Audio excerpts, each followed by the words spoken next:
Así que él y su esposa ese fin de semana fueron al hotel más lujoso de la ciudad y se dieron un verdadero banquete. Y de noche, cuando regresaron a su casa, la encontraron totalmente vacía. El astuto ladrón del carro había hecho copias de todas las llaves de la casa, invirtió un poco de dinero en la compra de la tarjeta para que fueran a comer y tuvo todo el tiempo del mundo para dejar la casa totalmente vacía y limpia. Y aunque esto de que a uno le roben la casa no es motivo de risa, lo que les acabo de contar sirve para enfocar el tema de hoy: un ladrón en la noche. Bien, veamos 1 Tesalonicenses 5 desde el verso 1. Pero acerca de los tiempos y las ocasiones no tenéis necesidad, hermanos, de que os escriba, porque vosotros sabéis perfectamente que el día del Señor vendrá así como ladrón en la noche, que cuando digan paz y seguridad, entonces vendrá sobre ellos destrucción repentina, como los dolores a la mujer encinta, y no escaparán. Mas vosotros, hermanos, no estáis en tinieblas, para que aquel día os sorprenda como ladrón. Porque todos vosotros sois hijos de luz e hijos del día. No somos de la noche ni de las tinieblas. Por tanto, no durmamos como los demás, sino velemos y seamos sobrios. Pues los que duermen, de noche duermen, y los que se embriagan, de noche se embriagan. Pero nosotros que somos del día, seamos sobrios, habiéndonos vestido con la coraza de la fe y amor, y con esperanza de salvación como yelmo. Porque no nos ha puesto Dios para ira, sino para alcanzar salvación por medio de nuestro Señor Jesucristo, quien murió por nosotros para que, ya sea que velemos o que durmamos, vivamos juntamente con Él. Por lo cual, animaos unos a otros, y edificaos unos a otros, así como lo hacéis. Amigos, debemos estar listos para el regreso del Señor Jesucristo. ¡Qué increíble es este tiempo cuando estamos viviendo entre el monte Calvario y las faldas teñidas de sangre y el monte Sión bañado con la gloria de Dios! Estamos viviendo entre la crucifixión y la coronación de nuestro Salvador, y debemos estar listos para que cuando Él regrese nos encuentre revestidos de su justicia. En este mensaje de Tesalonicenses hay 4 cosas que necesitamos entender. Primero, hay algo que debe esperar. Será un día sorpresa y sorprendente. Mire nuevamente los versos 1 y 2. Pero acerca de los tiempos y las ocasiones, no tenéis necesidad, hermanos, de que os escriba, porque vosotros sabéis perfectamente que el día del Señor vendrá así como ladrón en la noche. El ladrón llega durante la noche, sorpresivamente. Ningún ladrón le escribe y le dice: el señor fulano de tal, hoy a las 2 de la mañana voy a robar su casa. No, el ladrón llega a robar el momento más inesperado. Así será la venida del Señor Jesucristo. Y por favor note que Pablo no está fijando ninguna fecha, pero sí hace énfasis en 2 cosas: la certidumbre de su venida y la incertidumbre de su venida, porque no sabemos cuándo vendrá. Porque vendrá como ladrón en la noche. Busque Hechos 1, desde el verso 6. Entonces los que se habían reunido le preguntaron, diciendo: Señor, ¿restaurarás el reino de Israel en este tiempo? Y él les dijo: no os toca a vosotros saber los tiempos o las sazones que el Padre puso en su sola potestad. Escucha atentamente lo que voy a decir. Cualquier persona de cualquier religión o de cualquier denominación que dé una fecha exacta para el retorno del Señor Jesucristo, no solo que está mintiendo, sino que está desobedeciendo al Señor. En 1988, un religioso escribió un librito titulado 88 razones de por qué Jesús vendrá en 1988. Como Jesús no vino en 1988, ese hombre se volvió en el hazme reír de todos, especialmente de los incrédulos. Otros han dicho que Jesús retornaría en 1996, en el año 2000, en el 2006, en el 2011, y seguirán dando fechas, y seguirán demostrando que son mentirosos y desobedientes, porque como Jesús dijo, del día y la hora nadie sabe, ni aun los ángeles de los cielos, sino solo mi Padre. Pero aun cuando no sepamos la fecha, tenemos esa sensación de que estamos viviendo al borde de la eternidad. Y cada día que pasa nos pone más cerca de la venida del Señor, y Él regresará en el momento justo. Jesús nació a tiempo, murió en la cruz a tiempo, resucitó entre los muertos a tiempo, ascendió a los cielos a tiempo. Por lo tanto, su regreso será también a tiempo. Ni se adelantará, ni se atrasará, porque, como lo dijo el apóstol Pedro, con el Señor un día es como 1000 años y 1000 años como un día. Se acerca un día conocido como el día del Señor, y será un tiempo problemático, porque en ese día Dios derramará su ira sobre este mundo. Este mismo momento, las furiosas aguas de la ira de Dios están golpeando constantemente la represa de su misericordia. Al presente Dios retiene su ira. ¿Por qué? Porque, de acuerdo al apóstol Pedro, el Señor no quiere que ninguno perezca, sino que todos procedan al arrepentimiento. Segundo, usted puede escapar de una destrucción súbita.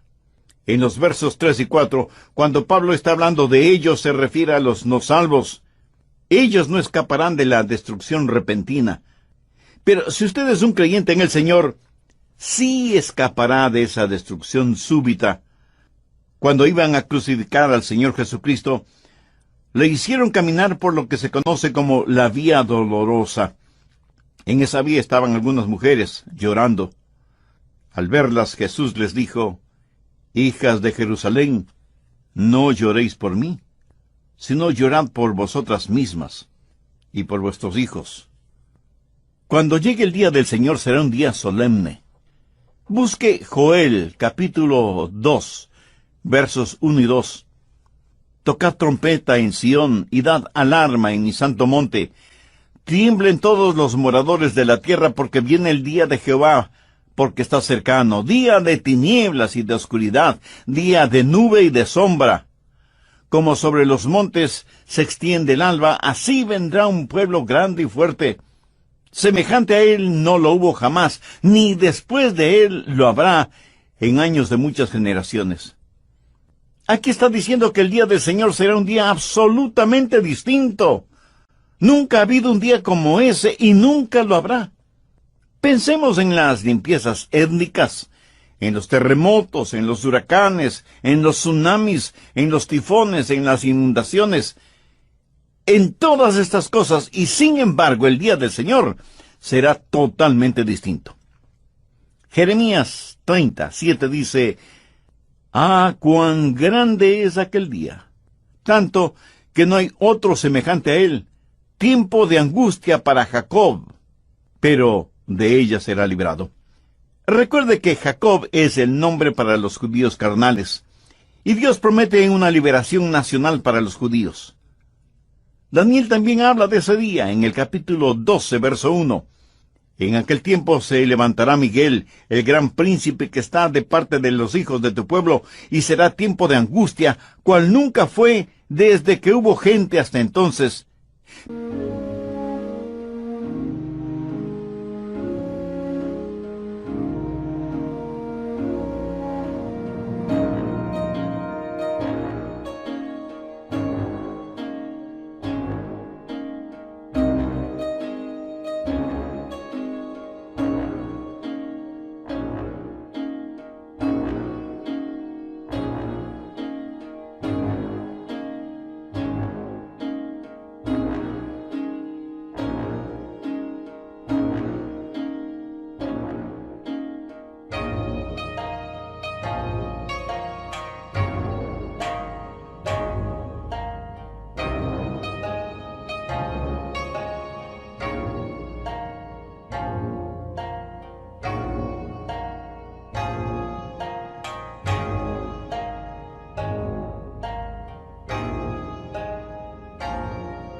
Pero en aquel tiempo será libertado tu pueblo, todos los que se hallen escritos en el libro.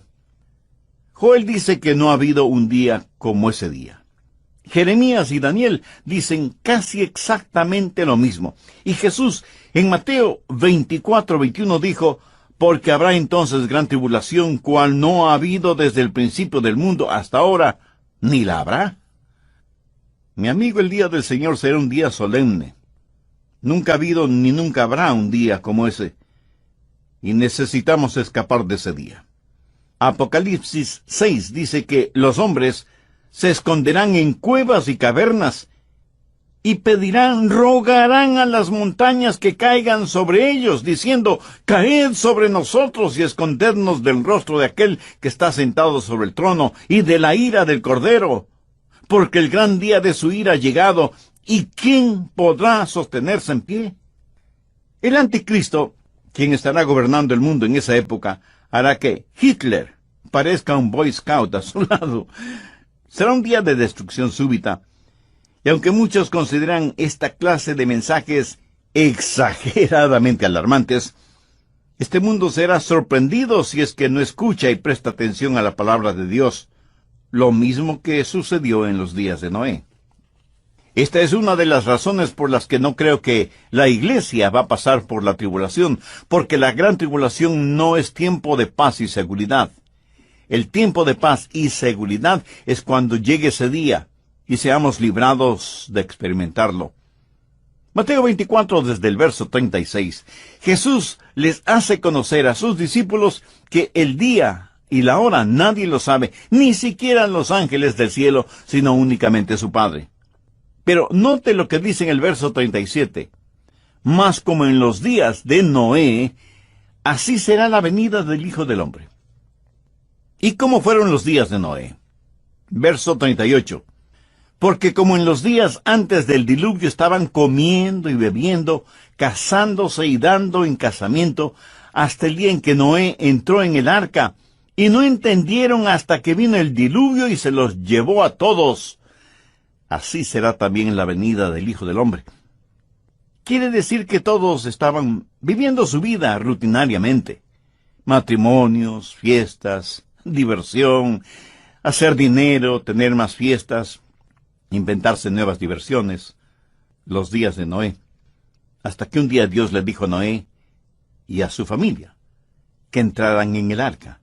Dios cerró la puerta del arca y abrió las cataratas del cielo y abrió las fuentes de los mares y vino el diluvio y fue demasiado tarde para todos los que estuvieron fuera del arca. El día del Señor será un día súbito y solemne. Ya me puedo imaginar un comité en los días de Noé. Noé ha estado predicando que Dios va a destruir el mundo por medio de un diluvio, y los que le escuchaban decidieron formar un comité para estudiar si lo que Noé predicaba era la verdad o no. En el comité tuvieron a un científico, el doctor Francisco Formaleído, a un filósofo, el doctor Flavio Sabelotodo, y a un religioso, el reverendo Ernesto Rasquemeloído. Y ellos tuvieron un simposio para determinar si iba o no iba a llegar un diluvio. Y le preguntaron al doctor Formaleído, doctor, ¿habrá un diluvio? Y él contestó, bueno, la ciencia no puede hablar de esas cosas porque, como saben, nosotros trabajamos con pruebas empíricas, pero sí puedo decir que desde el tiempo que tenemos una historia registrada, nunca ha habido una ruptura en el reino de la ley natural. Así que desde un punto de vista científico, es muy dudoso que tengamos esto llamado diluvio. Con esta declaración del científico, la gente se sintió un poquito más tranquila. Entonces le preguntaron lo mismo al filósofo, el doctor Flavio Sabelotodo. Y él, cómodamente sentado y casi sonriendo paternalmente, responde, la filosofía tiene que ver con las áreas en donde la ciencia no tiene respuestas. Desde mi punto de vista filosófico, si es que hay un Dios, y si Dios creó este mundo y sus habitantes, sabe las debilidades y las proclividades de lo creado, porque esa es la forma en que Él lo creó. Y Él no va a destruir su propio trabajo. Así que, con todo el valor de la filosofía, declaro que no habrá ningún diluvio. Y la gente sonrió, dando un gran suspiro de alivio. Ahora tenía que contestar la pregunta el reverendo Ernesto Rásqueme el oído. Reverendo, usted ha estado en el seminario y ha estudiado mucho, y en instituciones de educación teológica a nivel doctoral. Díganos, ¿habrá un diluvio? Él no es tan desapasionado como el científico o el filósofo. De hecho, él está tan disgustado que su rostro está más rojo que un tomate maduro, y señalando con el dedo a quien le hizo la pregunta, responde con evidente ira: «Usted no es más que un fanático religioso, falto de la más elemental educación teológica, que con su pregunta lo único que está haciendo es difamar el carácter de Dios. Es que no sabe que Dios es amor». Señoras y señores, si es que Noé ha escuchado o ha oído algo sobre un diluvio, declaro enfáticamente que no será agua literal. Como en los días de Noé, así será la venida del Hijo del Hombre. Primera Tesalonicenses 5:3. Porque cuando digan paz y seguridad, entonces vendrá sobre ellos destrucción repentina como los dolores de la mujer encinta. Así que, primero, debemos esperar ese día sorpresivo. Segundo, debemos escapar de la destrucción súbita. ¿Qué de usted, amigo oyente? ¿Ansía la venida del Señor o teme la venida del Señor? Si usted aún no tiene una relación personal con Dios por medio de su Hijo, el Señor Jesucristo, este es el momento de tenerla. En el programa anterior dije que debemos estar listos para el regreso del Señor Jesucristo. ¡Qué increíble es este tiempo cuando estamos viviendo entre el monte Calvario y las faldas teñidas de sangre, y el monte Sión bañado con la gloria de Dios! Estamos viviendo entre la crucifixión y la coronación de nuestro Salvador, y debemos estar listos para que cuando Él regrese, nos encuentre revestidos de su justicia. Y teniendo como base bíblica Primera Tesalonicenses 5, los versos del 1 al 11, mencioné que hay 4 cosas que necesitamos entender. Primero, que hay algo que debemos esperar. Los versos 1 y 2 dicen: «Pero acerca de los tiempos y las ocasiones, no tenéis necesidad, hermanos, de que os escriba, porque vosotros sabéis perfectamente que el día del Señor vendrá como ladrón en la noche». Segundo, que usted puede escapar de una destrucción súbita. Bien, le invito a tener su Biblia y un cuaderno de notas a la mano para proseguir con el estudio bíblico de hoy. Le aseguro que será muy bendecido. Tercero, debemos soportar las tinieblas circundantes. Los versos del 4 al 9 de Primera Tesalonicenses 5 dicen: «Mas vosotros, hermanos, no estáis en tinieblas, para que aquel día os sorprenda como ladrón. Porque todos vosotros sois hijos de luz e hijos del día. No somos de la noche ni de las tinieblas. Por tanto, no durmamos como los demás, sino velemos y seamos sobrios. Pues los que duermen de noche duermen, y los que se embriagan de noche se embriagan. Pero nosotros que somos del día seamos sobrios, habiéndonos vestido con la coraza de la fe y de amor, y con la esperanza de salvación como yelmo, porque no nos ha puesto Dios para ira». Debemos soportar las tinieblas que nos rodean. Nuestro mundo actual está en tinieblas, tinieblas morales, tinieblas espirituales, tinieblas sociales, tinieblas políticas y aún tinieblas religiosas. No podemos darnos el lujo de quedarnos dormidos, aunque el mundo esté dormido. Es más, parece que el mundo hubiera sido cloroformado por Satanás y está en estado de estupor moral y espiritual. Como hijos e hijas de Dios, ¿qué podemos hacer? Primero, saber lo que está pasando y despertarse. Mire lo que dice el verso 5, «Porque todos vosotros sois hijos de luz e hijos del día, no somos de la noche ni de las tinieblas». Nosotros los creyentes somos los únicos en el mundo que sabemos o que debemos saber el sentido de todo lo que está pasando. Debemos estar conscientes de las cosas. Por eso predico mensajes como este. Tal vez no veamos un nuevo año, o un nuevo mes, o una nueva semana, o un nuevo día, porque Jesús puede venir en cualquier momento, y alguien me dirá: «Pero pastor, si todas las cosas Están tan bien. Precisamente ese es mi punto. Cuando digan paz y seguridad, entonces vendrá sobre ellos destrucción repentina. Segundo, no es tiempo de dormir, sino de velar y estar sobrios. Veamos los versos 6 y 7. Por tanto, no durmamos como los demás, sino velemos y seamos sobrios, pues los que duermen de noche duermen, y los que se embriagan de noche se embriagan. Me da la impresión de que muchos van a sus respectivas iglesias con un rótulo que dice, favor no molestar. Y espero que este mensaje no haya sido como una canción de cuna para usted, sino como una llamada de atención, como el toque de una diana, como un reloj despertador. El escenario está listo, y la segunda venida de Cristo no es una teoría que debe ser discutida, sino una verdad que debe ser vivida. No estamos supuestos a ponernos largos mantos blancos e irnos a sentar en el pico de una montaña. Jesús dijo que debíamos estar ocupados hasta cuando Él regrese. Pero, ¿qué significa estar ocupados? Si usted tiene una ocupación, ese es su trabajo. Manténgase ocupado. Dé a conocer al mundo su relación con Jesucristo. Tercero, no solo debemos estar alertas, estar despiertos y ser sobrios, sino que además debemos estar vestidos con la ropa apropiada. Mire el verso 8. Pero nosotros que somos del día, seamos sobrios, habiéndonos vestido con la coraza de la fe y de amor, y con la esperanza de salvación como yelmo. Hay dos cosas que cada creyente debe tener siempre. Primero, tener un corazón justo.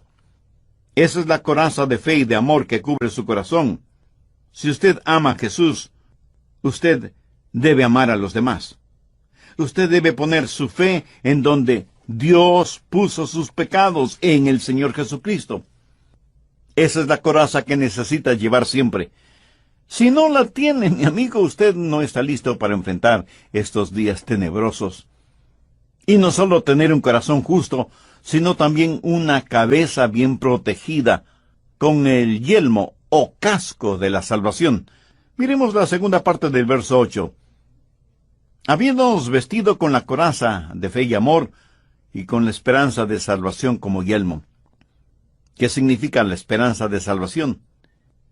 ¿Quiere decir que espero ser salvo? No, no significa eso. Usted no debe tener un espero salvarme, sino que debe estar seguro de su salvación. Usted debe poseer un sé que soy salvo, porque la Biblia usa la palabra esperanza de una manera diferente a como nosotros la usamos.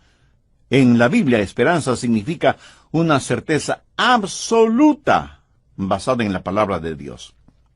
Por ejemplo, a la segunda venida del Señor se la conoce como la bendita esperanza.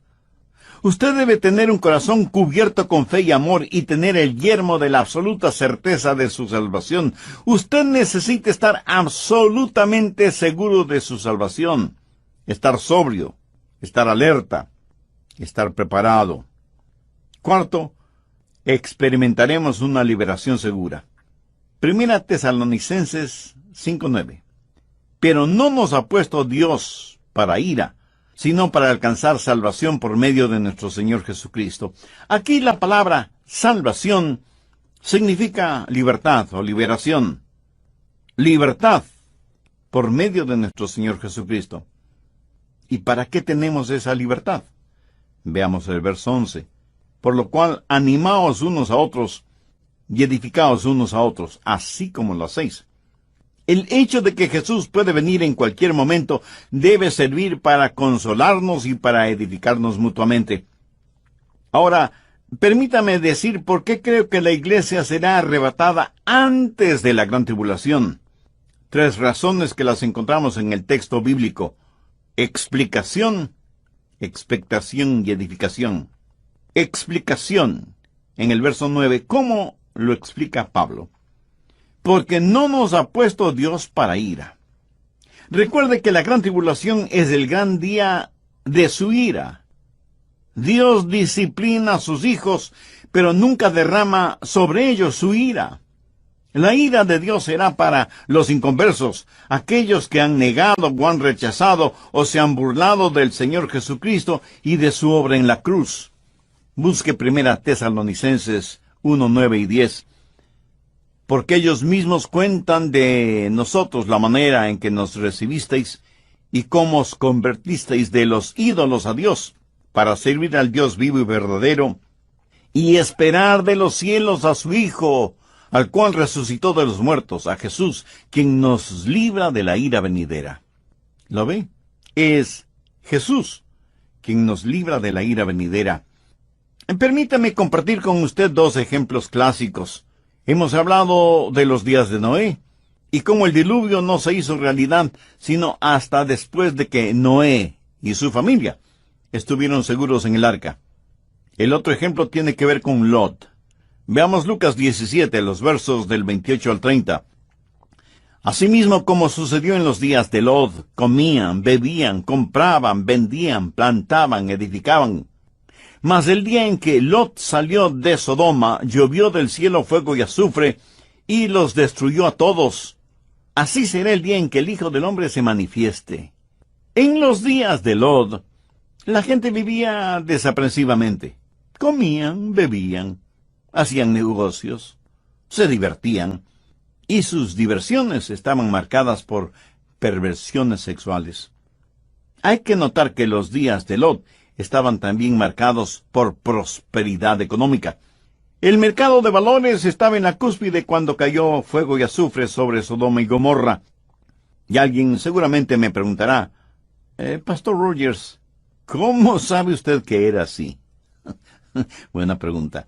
Busque Ezequiel 16:49. He aquí que esta fue la maldad de Sodoma tu hermana: soberbia, saciedad de pan y abundancia de ociosidad tuvieron ella y sus hijas, y no fortaleció la mano del afligido y del menesteroso. Pero lo peor eran las abominaciones sexuales, pecado del cual no se avergonzaban.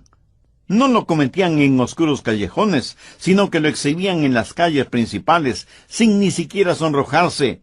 Como tenían en abundancia, parece que no tenían necesidad de trabajar. Y no solo tenían abundancia de pan, sino también abundancia de ociosidad. Tenían tremenda prosperidad económica, pero también habían llegado a lo más profundo de las perversidades sexuales. Jesús dijo, como en los días de Noé, como en los días de Lot. Antes de que el diluvio llegara, Dios sacó a Noé y lo puso juntamente con su familia en el arca. Antes de destruir a Sodoma y Gomorra, con azufre y fuego, el ángel le dijo a Lot que debía salir de la ciudad porque mientras él estuviera en la ciudad, el ángel nada podía hacer.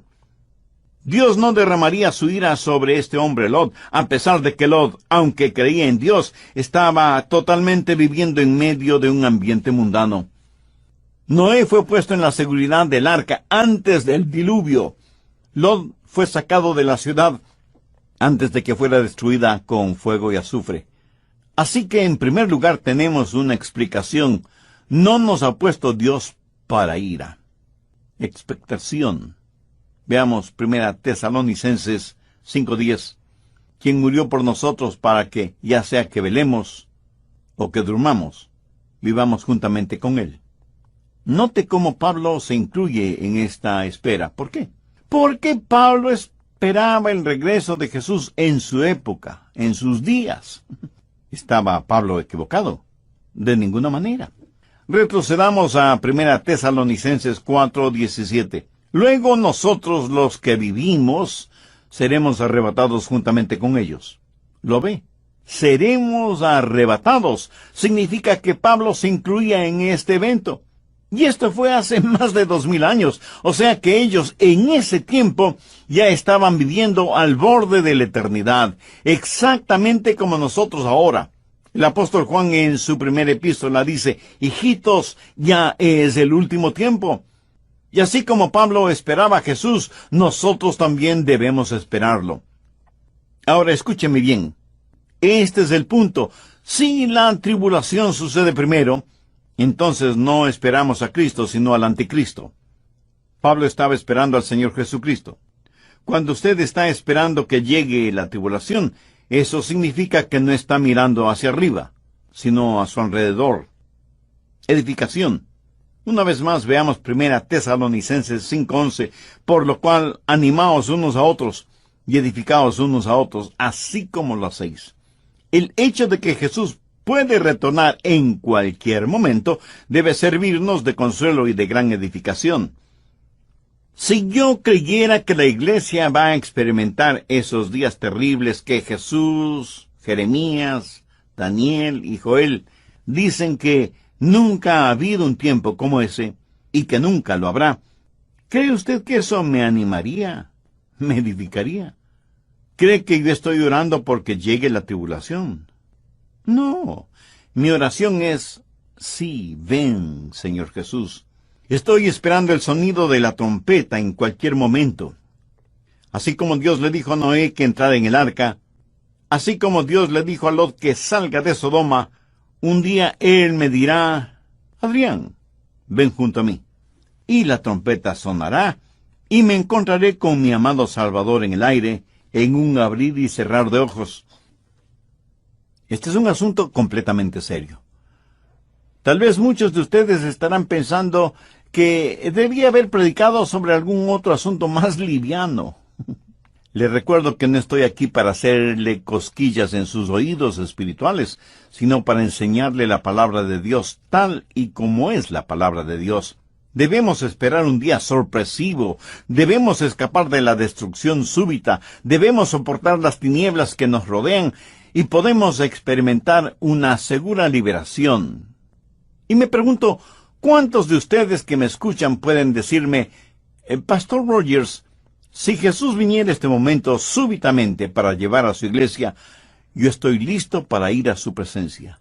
Si usted puede decir eso con absoluta seguridad, eso significa que tiene a Cristo en su corazón, que se ha arrepentido de sus pecados y que tiene una vida nueva en el Señor Jesucristo. Significa que ha nacido de nuevo. Y porque ha nacido dos veces, un nacimiento físico, biológico y un nacimiento espiritual, morirá una sola vez. Usted y yo pertenecemos a la familia de Dios, y es mi hermana o mi hermano en el incomparable amor del Señor Jesucristo. Pero si usted no ha nacido de nuevo, le tengo muy buenas noticias. Hoy mismo puede ponerse la coraza de la fe y de amor y el yelmo de salvación. Puede ser salvo hoy y por toda la eternidad, si cree sinceramente en Jesús y deposita toda su confianza en Él. Voy a orar una oración y le invito para que usted con sus propias palabras la repita. Puede orar en voz alta o en voz baja, o silenciosamente si así lo prefiere. Pero lo importante es que su oración la diga con fe, con sinceridad, con convicción, sabiendo que Dios ve la intención y la motivación de su corazón. Querido Dios, sé que me amas y quieres salvarme. También sé que como pecador lo que merezco es tu juicio, lo que merezco es que derrames tu justa ira sobre mí. Pero vengo a implorar tu gracia y tu misericordia en los méritos de tu amado Hijo Jesucristo, quien entregó su vida en la cruz para salvarme. Señor Jesús, tu promesa es que si creo en ti me salvarás. ¿Sí?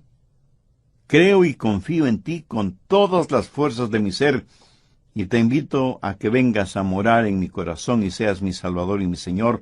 Perdóname, límpiame, sáname, sálvame. Hazme la clase de persona que tú quieres que sea, y ayúdame para que nunca me avergüence de ti o de tu palabra. Hazme un instrumento útil y de bendición para con mi cónyuge, o mis hijos, o mis familiares, o mis amigos, o para mi prójimo en general. Y 8. Ese hombre se volvió en el hazmerreír de todos, especialmente de los incrédulos. Otros han dicho que Jesús retornaría en 1996, en el año 2000, en el 2006, en el 2011, y seguirán dando fechas, y seguirán demostrando que son mentirosos y desobedientes, porque como Jesús dijo, del día y la hora nadie sabe, ni aun los ángeles de los cielos, sino solo mi Padre. Tocad trompeta en Sión, y dad alarma en mi santo monte. Tiemblen todos los moradores de la tierra, porque viene el día de Jehová, porque está cercano, día de tinieblas y de oscuridad, día de nube y de sombra. Como sobre los montes se extiende el alba, así vendrá un pueblo grande y fuerte. Semejante a él no lo hubo jamás, ni después de él lo habrá en años de muchas generaciones. Aquí está diciendo que el día del Señor será un día absolutamente distinto. Nunca ha habido un día como ese y nunca lo habrá.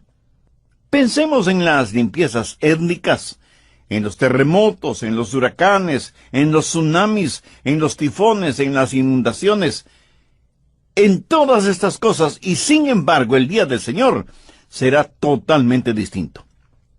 Jeremías 30:7 dice: «Ah, cuán grande es aquel día, tanto que no hay otro semejante a él, tiempo de angustia para Jacob, pero de ella será librado». Recuerde que Jacob es el nombre para los judíos carnales, y Dios promete una liberación nacional para los judíos. Daniel también habla de ese día en el capítulo 12, verso 1. «En aquel tiempo se levantará Miguel, el gran príncipe que está de parte de los hijos de tu pueblo, y será tiempo de angustia, cual nunca fue desde que hubo gente hasta entonces. Pero en aquel tiempo será libertado tu pueblo, todos los que se hallen escritos en el libro». Joel dice que no ha habido un día como ese día. Jeremías y Daniel dicen casi exactamente lo mismo. Y Jesús en Mateo 24:21 dijo: «Porque habrá entonces gran tribulación, cual no ha habido desde el principio del mundo hasta ahora, ni la habrá». Mi amigo, el día del Señor será un día solemne. Nunca ha habido ni nunca habrá un día como ese. Y necesitamos escapar de ese día. Apocalipsis 6 dice que los hombres se esconderán en cuevas y cavernas, y pedirán, rogarán a las montañas que caigan sobre ellos, diciendo: «Caed sobre nosotros y escondednos del rostro de aquel que está sentado sobre el trono, y de la ira del Cordero, porque el gran día de su ira ha llegado, ¿y quién podrá sostenerse en pie?». El anticristo, quien estará gobernando el mundo en esa época, hará que Hitler parezca un Boy Scout a su lado. Será un día de destrucción súbita. Y aunque muchos consideran esta clase de mensajes exageradamente alarmantes, este mundo será sorprendido si es que no escucha y presta atención a la palabra de Dios, lo mismo que sucedió en los días de Noé. Esta es una de las razones por las que no creo que la iglesia va a pasar por la tribulación, porque la gran tribulación no es tiempo de paz y seguridad. El tiempo de paz y seguridad es cuando llegue ese día y seamos librados de experimentarlo. Mateo 24, desde el verso 36. Jesús les hace conocer a sus discípulos que el día y la hora nadie lo sabe, ni siquiera los ángeles del cielo, sino únicamente su Padre. Pero note lo que dice en el verso 37. «Mas como en los días de Noé, así será la venida del Hijo del Hombre». ¿Y cómo fueron los días de Noé? Verso 38. «Porque como en los días antes del diluvio estaban comiendo y bebiendo, casándose y dando en casamiento, hasta el día en que Noé entró en el arca, y no entendieron hasta que vino el diluvio y se los llevó a todos». Entonces le preguntaron lo mismo al filósofo, el doctor Flavio Sabelotodo, y él, cómodamente sentado y casi sonriendo paternalmente, responde: «La filosofía tiene que ver con las áreas en donde la ciencia no tiene respuestas. Desde mi punto de vista filosófico, si es que hay un Dios, y si Dios creó este mundo y sus habitantes, sabe las debilidades y las proclividades de lo creado, porque esa es la forma en que Él lo creó. Y Él no va a destruir su propio trabajo. Así que, con todo el valor de la filosofía, declaro que no habrá ningún diluvio». Y la gente sonrió, dando un gran suspiro de alivio. Ahora tenía que contestar la pregunta el reverendo Ernesto Rásqueme el oído. Reverendo, usted ha estado en el seminario y ha estudiado mucho, y en instituciones de educación teológica a nivel doctoral. Díganos, ¿habrá un diluvio? Él no es tan desapasionado como el científico o el filósofo. De hecho, Él está tan disgustado que su rostro está más rojo que un tomate maduro, y señalando con el dedo a quien le hizo la pregunta, responde con evidente ira: «Usted no es más que un fanático religioso».